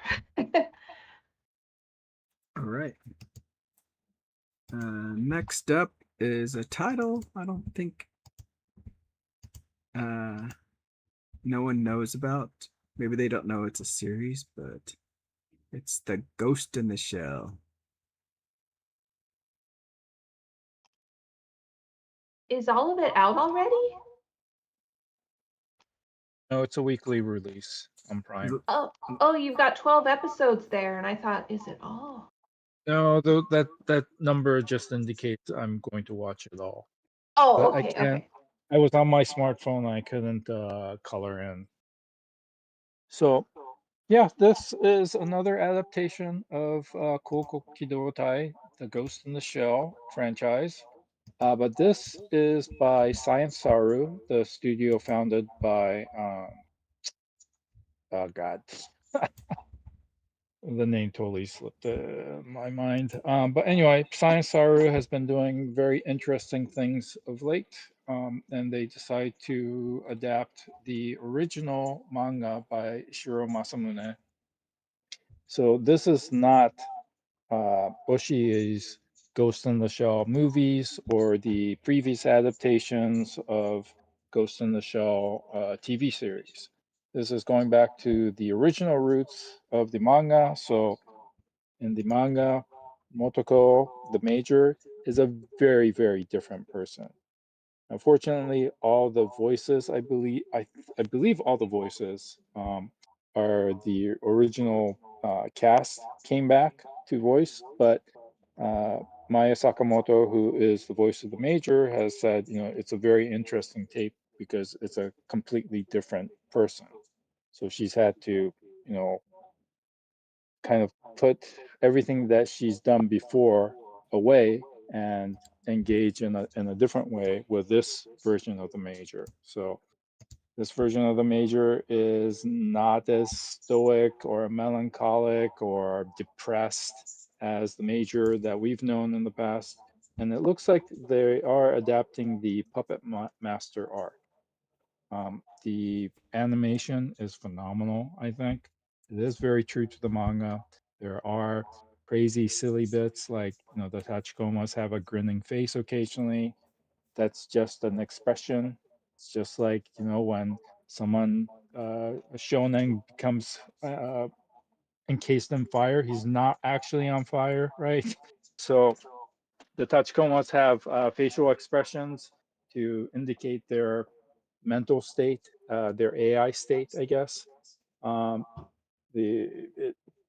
there's a lot of goofiness that goes on that you might not be accustomed to from the Ghost in the Shell franchise, but it's all true to the original manga, which I was a great fan of, and that was one of the reasons I, on initial viewing, disliked the Ghost in the Shell uh, film, the very first one that Oshii did. It's a different take. This is another different take. So um, I will say that there is a fair amount of text that scrolls on the screen that you do need to catch to kind of get the uh, small details of what's going on or what timeline or what date it is. So everything that if you like Ghost in the Shell previously, it's worth checking out. If you don't like it, it's a different take, so you might actually like it. It is very cyberpunk. It is very uh, retro feeling cyberpunk too, and yeah, you should check it out at the very least. And it is on Amazon Prime, for better or worse. Probably for worse, but it is there with multiple language subtitles. So go check it out. The text on screen on Prime was absolutely egregious. It was this text wall, and it was maybe Mm. up for 1.5 seconds. And then there was another text wall. And my husband and I just were cracking up because there's no way you could read it. It went by so fast. So yeah, we had to pause. I don't know if it was like that where you watched it, Albert. Well, I'm trying to read the Japanese, and the Japanese is flying by because I can't read it fast enough too. So Yeah. it's a pause situation to get the full background. If you just ignore it, it's a goofy adventure story, but in the background there's a lot of serious politicking going on, and there are very unpleasant things going on too. So just be aware of that. And So, Mhm. also, so there's a lot of well, the major in this version is highly sexual. So in the in the what do we call it, cloud or net or whatever world, the virtual world, she has, it looks like, liaisons and partners that she cares about, and that was true in the manga too. She actually had friends outside of work and romantic friends too. So just be aware of that. oh, this is really Questions? interesting. Um, the only thing I would say or question you, but you kind of answered is it doesn't seem like you have to watch anything else, right? You just go into this raw, right? Yes, it is starting from the beginning, but it would help if you had some idea of the cyberpunk world, right? So if you had no idea and just that this is science fiction, then it might be kind of jarring because you don't know what the hell the tachikomas are. You don't know that what optical camouflage is. You don't know why these people have. There's no explanation given. It's just kind of drolled out about cybernetic bodies and the ghost and AI and all of that. So But I think most of us have had some sort of experience with cyberpunk genre, whether it be cyberpunk edge runners or Ghost in the Shell or several others. So yeah, just check it out. The only other thing I would ask about also is that you're talking about those texts. Is it like similar to the Bakemonogatari where they flash a lot of text that just kind of give you some additional information or additional like metaphors for what's going on, or is it really important information that you do need to read? That's a good question. It's not stylized like Bakemonogatari, so it is informational text. If you ignore it, you're gonna miss some things. But I don't know, Jessica, what do you think? Is it absolutely necessary that you read all the text? I'm a completionist, so I'm gonna say yes for my own sanity. I have to read everything. Uh, so yeah, I did read everything, but I think you might be able to get away, but you're not gonna have as uh, deep of an understanding of like what Albert was saying, the political context and what all's going on in the background. So it would Yeah, behoove you to read the text. Okay, because like I know stuff like a that was lot of in this.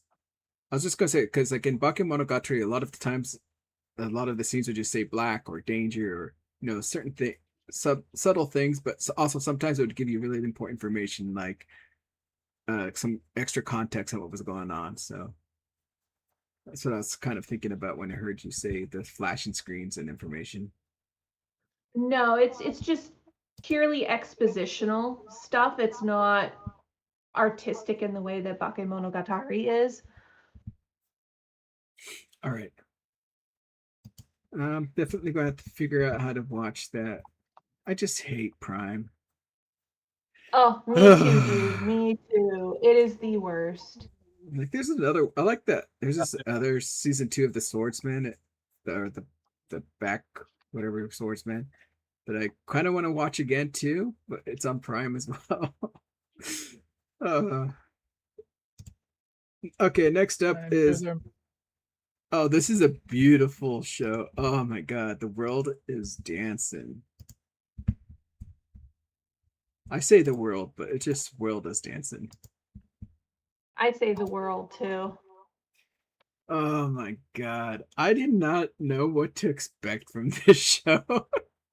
But after the watching the end of the first one, and even when I got to the end of the second, I was just floored by everything that was happening and just shocked. Oh my god, it I was so lovely.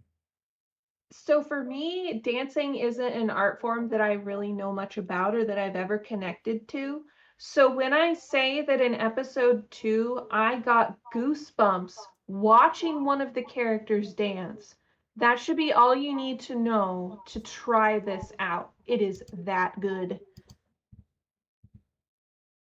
Yeah, so just for a little bit of context of what's going on, it seems like there's um it's like a traveling theater troupe that's performs, and Oniasha is, I think he's the son of the leader, but Yes. he's very well bred because of his position versus everyone else.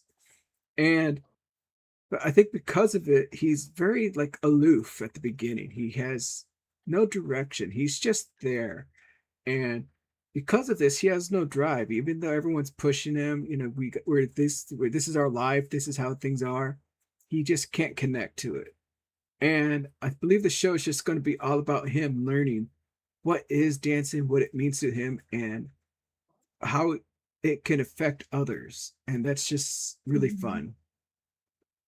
And also it's just so amazing his take on everything, just like that episode 2 when he got so angry because Yeah. of what happened with his father. Oh my god, I was just like, this is really really fun show. And I'll admit some of the visuals I thought were just really silly looking. Like when he was upset and his face was all scrunched up, it looked really funny.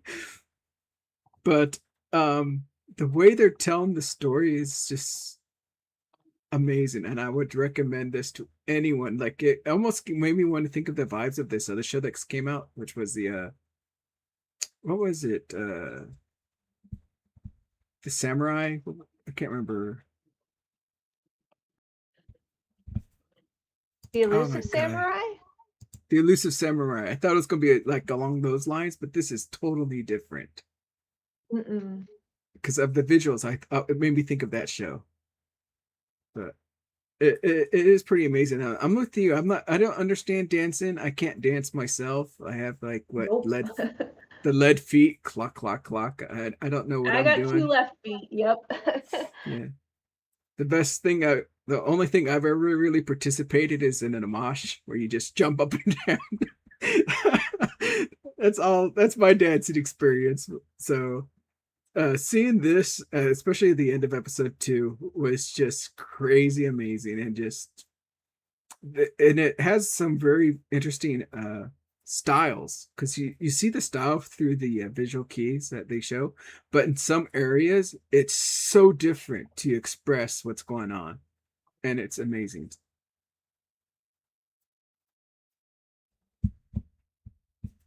uh I would say, Albert, since you don't have any numbers, you should definitely check out, I would say up to episode 2, if anything. What do you think, Jessica?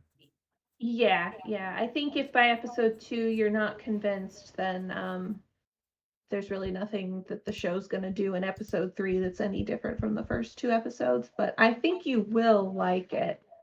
It's the animation alone is reason enough to watch.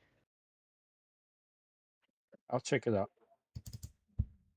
And then our last title for our talk, and I'm surprised no one's watching the Elusive Samurai season 2. I am. I just haven't started it yet, or rather, I plan to watch it. The same here, actually.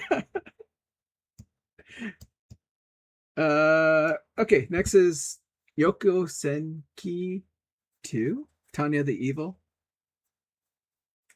Tanya of the Evil, or the what? What was it in English? What? Saga Trying to- of Tanya the Evil. Oh, Saga. Yeah, Saga of Tanya the Evil. Yes. Now, I will say this. I haven't watched it yet because I was trying to do some catch up, and I learned there's a movie you have to watch before you go into season 2, I believe. Yeah. And I We almost haven't just watched them. watched. Huh? No, you should watch the movie for sure. Oh, I watched that last night, so I'm ready to start the second season. But what's your take on it? Well, I mean, I didn't think we were gonna get a second season, so I'm pretty happy, you know. And the MC Tanya is voiced by Yuki Aoi, who is the voice of, among other things, Mao Mao from Apothecary Diaries, and way back, Madoka from Madoka Magica, right? So she is rocking it as Tanya. And if you, I'm not going to go in and explain what the whole situation is, but it starts off. This season starts off after the events of the movie, so they're on the Eastern Front, and things are not looking good, shall we say? And she is, despite being a lolly, is in charge of a entire battle group. I can't remember what they translated it as, but um, and she has a bunch of new recruits, and they're, according to her, all morons. So she's saddled with a worsening battlefield conditions, enemies on all sides, inept subordinates, and she is trying to hold off. And you know where this is going, because this is a World War I/World War II equivalent of things happening to her country, which is modeled after Germany, you know. And this season is probably gonna be pretty grim. but we'll see. But I thoroughly enjoyed first season and the movie, and so I'm all in. Yeah. Now, the only thing I would ask is, or question is, like, I know in the first season we didn't really see any uh characters like being capped off the roster, I would say. Do you think we're going to get some of Hmm. that here, or Um, I have not read the light novels, which are this is based off of. I think there's a manga adaptation too, but I haven't read any of it, so I have no idea. uh But I can only imagine that yes, you know, the survival rate was not great, and I'm pretty sure even her direct subordinates, her core troop, they're going to end up losing people. So okay. we'll see. Actually don't know. Is the light novel finished? Do you know? I'm not too sure, but my other thing was, I think she's only 10 years old, right? Right now, at the beginning of it. That's a good question. I don't exactly know how old she is. She's very young. Like I said, she's a lolly. Actually, a lolly. So, um, let's see. It does not say. It does not say. Come on. About season one. The same season. Oh, here's the light novel. Let me see here. So, by the way, for everyone who has not watched it, this is an isekai, and she is actually a was she a salaryman from Yeah, Japan? yeah, he was a Yeah, salaryman yeah, that basically took everything serious, and because of that, it provoked one of his workmates, right? something like that. But when he dies, and God appears to him, he's like, "You're not God," and so he's shoved into this girl's body as punishment till he repents and believes in God, but he refuses to do that, except when he has to cast magic to empower bullets and machines and other things, right? So she refuses to believe that being X is God. So it's an interesting take. It's interesting. I don't know how a salaryman becomes a military genius, but she is. So there's a little bit of wish fulfillment in there, as she's apparently the only competent person in all of fake Germany, right? But whatever. I've seen far worse, and this is so entertaining. uh, I would say that one of the biggest things for me, which has been pretty fun, besides just the action and everything, it's uh what's her name? Her subordinate. She's changed so much from the beginning as this timid girl who's scared and even is afraid of Tanya to what she is now Mm. at that movie. And I love when they do some really good character development like that in some of the shows.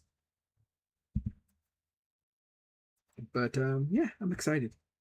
They have, like I said, they have a movie that's I think an hour and 30 minutes long, somewhere around there. And then they have a prequel to that that's 16 minutes long. That's all on Crunchyroll. So if you have Crunchyroll, you can watch all that. I watched those last night, and um, other than that, the visuals at the endings tend to be really cool. They have this really rough style that looks really awesome. But that'd be it for the season, I believe, right? I think so. The only thing I've heard about movie wise, I believe Evangelion was back in theaters last week or something, or this last week as a special. Yeah, but I think it's the original movies, right? Not the rebuild series. Yeah, I think it was the end of Evangelion, that movie, which is surprising. I think Vinny put in here about some movies that are going to be coming out The Last Blossom, Cocoon. I don't know if that's in Japan or if it's coming out here. He shared those with us in our chat, so I think that was like the last time we were on here. And also, Dangers in My Heart movie is on High Dive. I love that show, so I'm gonna call that out. Any of you have a call out?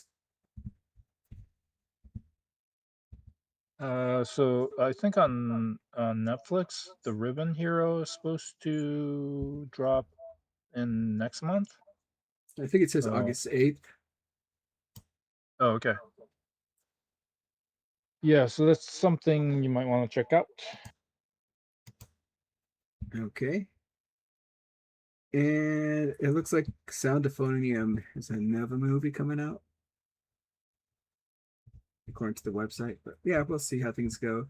I'd like to thank you all. If any of you are going to be in New York, I'm going to be attending Anime NYC, so hope to see you there. Other than that, I'd like to say thank you all for joining me here. And everyone else for watching, if you've watched this late. So I hope Vinny's having some great time out there. Thanks for sharing this information, and hope to see everyone else later on. Bye-bye. Bye bye. I I think Dragon fell Bye-bye. asleep. Oh, there he is. No.